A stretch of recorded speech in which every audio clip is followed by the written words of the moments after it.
primera instancia, también agradecerle a William y a FEMUL por la invitación. Mi nombre es Alejandro González. Yo soy el director para Colombia de la oficina de ICLEI, Gobiernos Locales por la Sustentabilidad.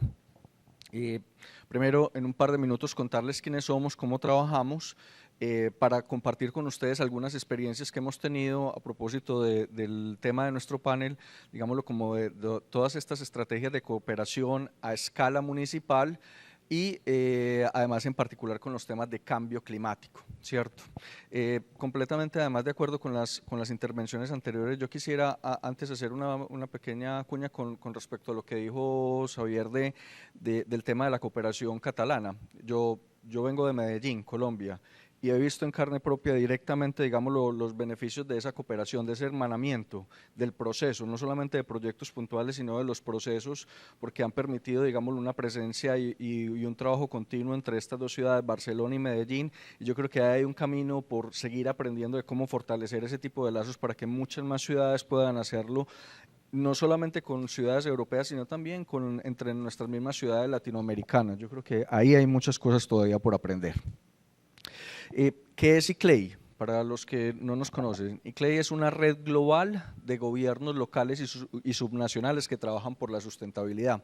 Estamos presentes en 125 países y tenemos alrededor de 2.500 gobiernos afiliados a nuestra red, es decir, que hacen parte formalmente de nuestra red.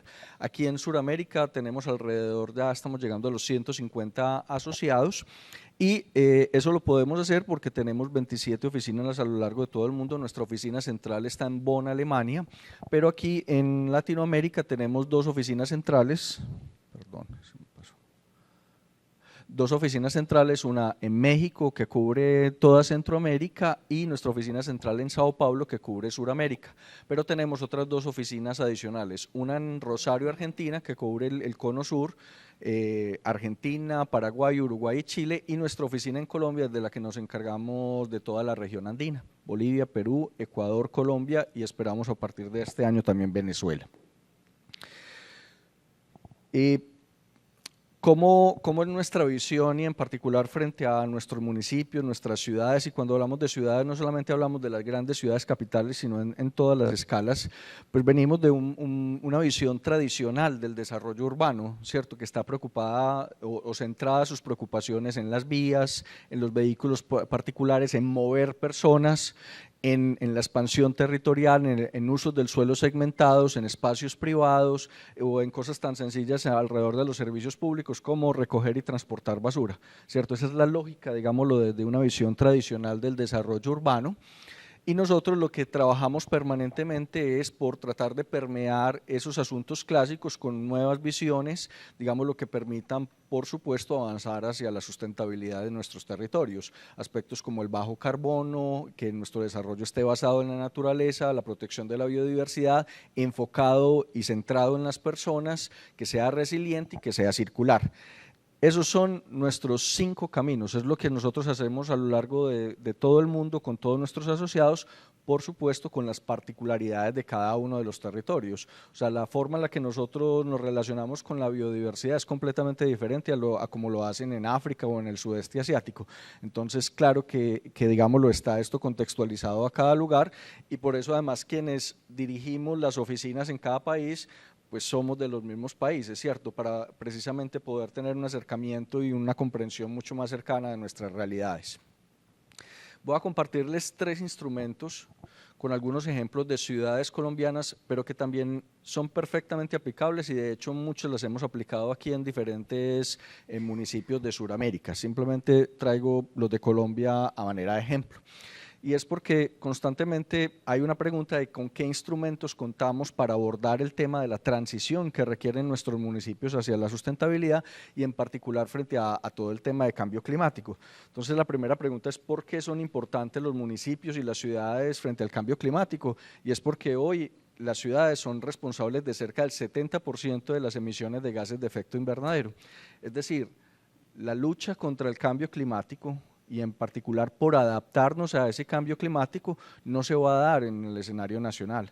esa lucha la vamos a ganar o la vamos a perder es en las ciudades, en los municipios, en los territorios concretos. Y esa es, digámoslo nuevamente, parte de nuestra labor de poder tratar de aterrizar que esos compromisos internacionales no solamente se hagan entre naciones, que son muy importantes, pero ya sabemos que ahí no va a estar la solución. Producto de eso es que llevamos hablando ya de este tema durante varias décadas y cada vez más a través de las COP, las conferencias de las partes, digámoslo, se ha entendido que los gobiernos locales tienen un papel protagonista principal y así como tienen responsabilidades, también tendrían que acceder, digámoslo, a la financiación y al acompañamiento para poder precisamente conseguir todas esas metas.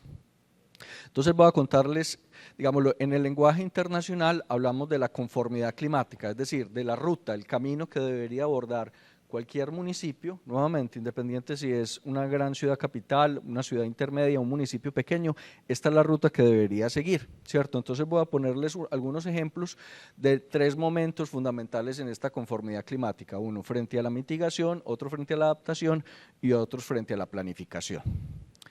Entonces, y todas estas experiencias, para que digámoslo, tenga relevancia contarlas en este espacio, han sido producto de la cooperación internacional en la cual estos municipios que ustedes van a ver no han tenido que poner recursos económicos, han tenido que poner equipos de trabajo, voluntad, información y el compromiso de implementarlos, pero todos han sido gracias a la gestión y de donantes que se tienen de diversas características. Estos ejemplos que les voy a presentar en particular vienen de varios proyectos, Urban LEDs, GICOM, que es de la Unión Europea, Banco Interamericano de Desarrollo, y son inventarios de gases de efecto invernadero, y como pueden ver en esta presentación, pues los hemos hecho además de manera articulada con la Federación Colombiana de Municipios, que el doctor Gilberto acabó de hacer su presentación, con la Asociación Colombiana de Ciudades Capitales, ASOCapitales, y con algunos aliados técnicos.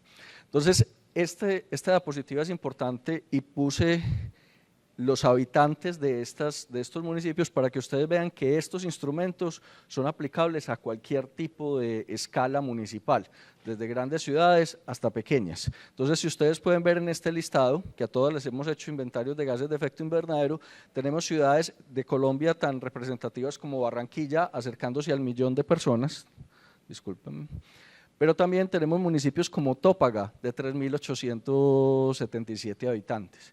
Es decir, nos movemos en toda la escala. Estos instrumentos, entonces, no son solamente para las grandes ciudades, sino que son aplicables a todas ellas.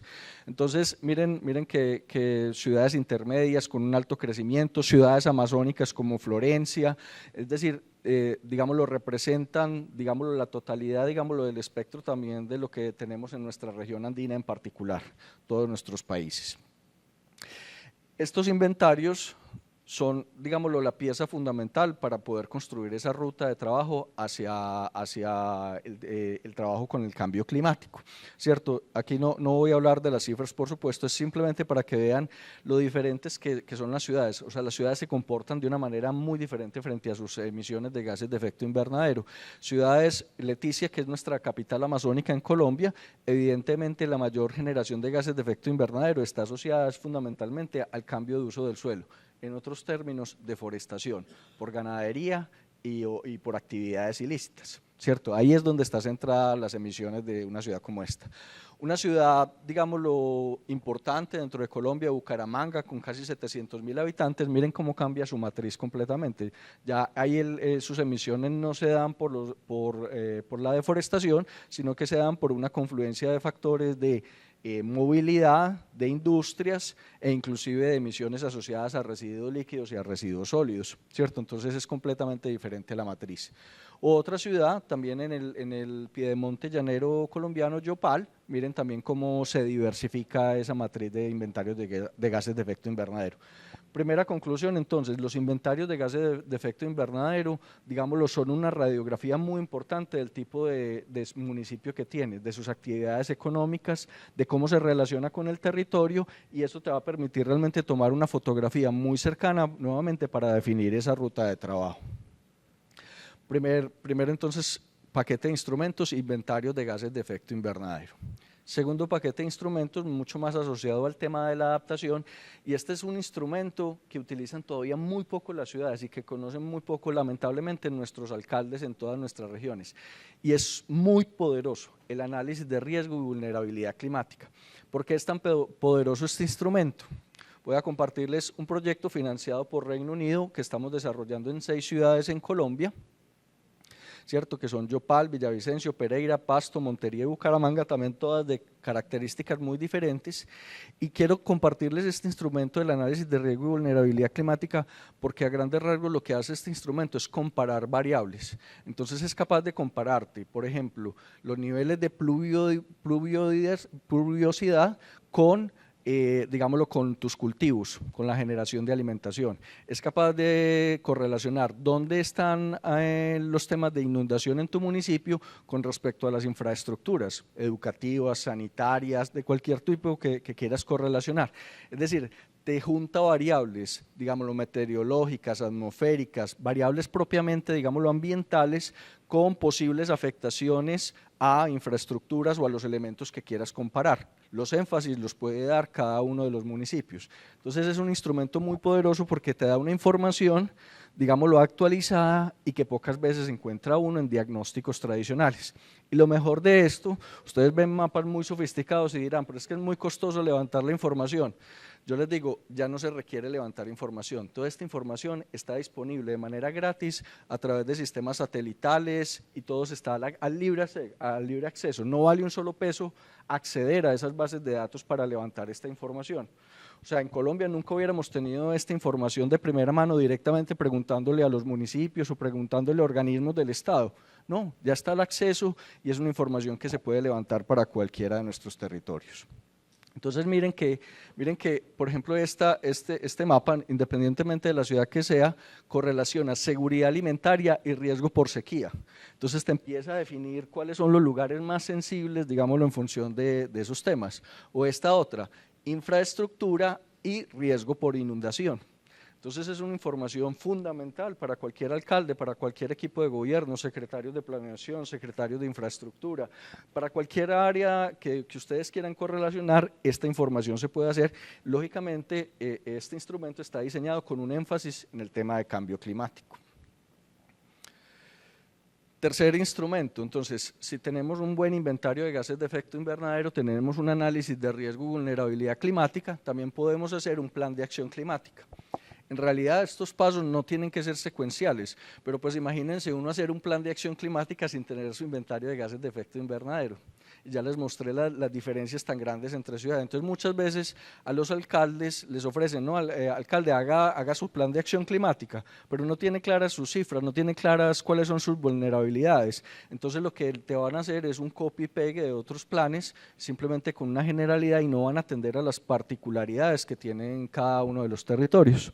Entonces, estos planes de acción climática, digamos lo que les voy a presentar, los hemos hecho en algo que se denomina el Pacto Global de Alcaldes por el Clima y la Energía, que seguramente muchas de las ciudades y municipios de aquí de Perú están afiliados a ese pacto y que tiene una versión particular para Latinoamérica. Esto está en todo el mundo, está financiado por la Unión Europea y nosotros en particular en Colombia somos los coordinadores técnicos de la mano de Asocapitales y de Fede Municipios. Entonces voy a presentarles muy cortico algunos de los más recientes que hicimos. Lo hicimos para las ciudades de Villavicencio, para Florencia y también para unos pequeños municipios de una región en Boyacá. Son 8 municipios, nuevamente municipios entre 3.000 y 8.000 habitantes. Es decir, estos planes también son ejercicios, son instrumentos que se aplican perfectamente a cualquier escala de municipios. Entonces estos municipios y el pacto funciona de una manera bien interesante, porque el pacto va incentivando a quien va avanzando. Entonces te va dando unas medallas y en la medida que tú vas avanzando, el pacto también, entonces, cuando siente que hay un gobernante, porque realmente la apuesta del pacto es por los gobernantes, cuando hay un gobernante comprometido, pues ayuda a subvencionar y apalancar para que puedan tener estos instrumentos y luego también en la implementación de los mismos. Es decir, aquí hay un esquema muy interesante, es que se acompaña a quien quiere que lo acompañen, a quien levanta la mano, a quien dice estoy aquí, me interesa este tema, es prioritario para mí, lo tengo incluido en mi plan de desarrollo o en el instrumento de planificación que oriente al municipio y que a través del pacto hemos podido acompañar a muchos de estos municipios con toda la conformidad o con algunos de estos elementos. ¿Cuál es el mensaje que quiero darles con esto? Es, si bien la cooperación, como lo han dicho mis compañeros, está centralizada en buena medida en los gobiernos nacionales, pues también hay múltiples ventanas, hay muchos caminos. Y ahí, digámoslo, el interés y la importancia de tener una estrategia de internacionalización o de diplomacia para las ciudades. Hay que decirlo, a nuestros países y a nuestras ciudades, en particular en Sudamérica, ya no vienen la plata, ya no vienen a ofrecernos los recursos económicos, hay que salir a buscarlos, hay que concursar en diversas, digámoslo, formas de acceder a estos recursos, hay que participar activamente en diversos escenarios de discusión y de, digámoslo, de relacionamiento para poder que haya confianza para aprobar proyectos y aprobar recursos económicos. Termino con este par de invitaciones a propósito de ese esfuerzo que se tiene que hacer. Del 18 al 21 de junio de este año, es decir, en unos cuantos días, nosotros tendremos nuestro encuentro mundial de miembros de ICLEI. Nos vamos a reunir en Sao Paulo y se van a juntar alrededor de 1000 gobiernos de todo el mundo, pero además también con las instituciones de cooperación internacional. Van a estar todas, ¿cierto? Entonces la gente nos dice, ¿y yo por qué no me doy cuenta que se hace eso? ¿En dónde se negociaron los apoyos para estas ciudades? Pues se negocian en esos encuentros y se negocian con los que hacen parte activa de redes como la nuestra, no únicamente la nuestra, hay muchas otras redes, pero si no haces parte de esas redes, pues es imposible que te des cuenta de dónde están las oportunidades de financiación y de acompañamiento. Hay que participar activamente. Y el otro escenario que quiero mostrarles, porque yo creo que es una oportunidad enorme que tenemos en toda Latinoamérica, es por primera vez en Sudamérica vamos a ser los anfitriones de las dos siguientes COP. Este año la COP de Biodiversidad en Cali, Colombia, finalizando octubre, y el año entrante la COP de Cambio Climático en Belém do Pará, en Brasil. En 20 o 30 años nosotros no vamos a volver a tener una COP en Sudamérica, porque siempre se hacen distribuidas regionalmente y se van rotando. Entonces tenemos una oportunidad enorme de tener los ojos del mundo en nuestra Sudamérica, en nuestras ciudades, pues tienen que lucirse, tienen que estar ahí, tienen que tener una participación activa. Y esa participación hay que ganarla, nunca la ofrecen. O sea, hay que abrir los espacios, hay que estar ahí pendiente, haciendo la gestión, porque precisamente esa es la tarea que tenemos entre todos, abrir esos espacios de interlocución, de discusión y ojalá de acompañamiento técnico y financiero para muchas de las necesidades que tenemos en nuestras ciudades latinoamericanas. Muchas gracias.